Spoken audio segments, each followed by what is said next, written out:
राज्य के सबसे प्रतिष्ठित ब्राह्मण भोज की तैयारियां जोरों पर थीं। महल के खुले प्रांगण में 56 भोग बनाए जा रहे थे। सुवर्ण थालियों में परोसे जाने वाले इन पकवानों की सुगंध पूरे महल में फैल चुकी थी।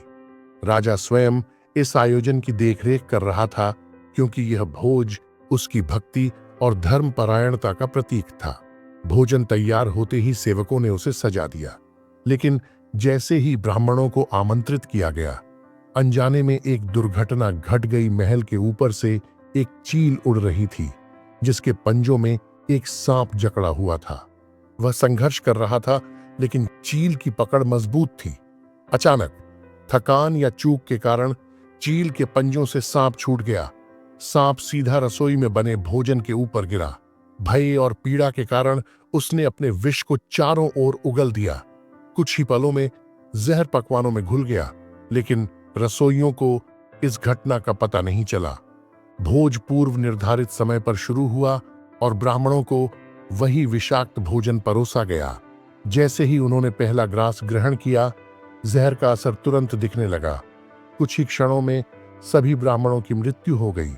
राजा यह देखकर स्तब्ध रह गया।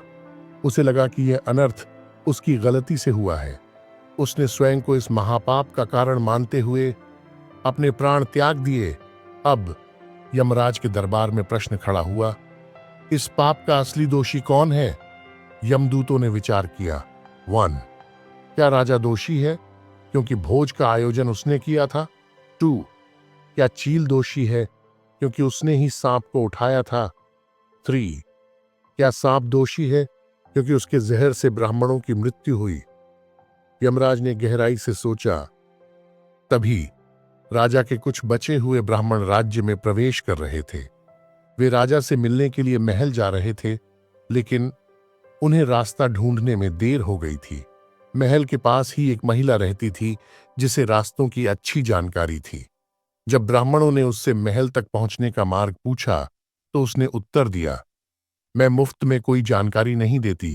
पहले दाम चुकाइए, फिर बताऊंगी। ब्राह्मणों के पास पैसे नहीं थे, इसलिए वे स्वयं ही रास्ता खोजने लगे। उन्हें देर हो गई। यदि वे समय पर राजा तक पहुंच जाते, तो शायद भोज रोक दिया जाता और यह अनर्थ टल जाता। जब यमराज ने यह सब जाना, तो उन्होंने निर्णय सुनाया, इस पाप का असली दोषी वह महिला है, जिसने अपने स्वार्थ के कारण ब्राह्मणों को समय पर राजा तक नहीं पहुंचने दिया। उसकी लालच ने एक पूरी घटना की दिशा बदल दिया। यमराज बोले, कभी कभी पाप सीधे तौर पर किए गए कर्मों से नहीं, बल्कि अवसर पर सही निर्णय न लेने से भी होता है।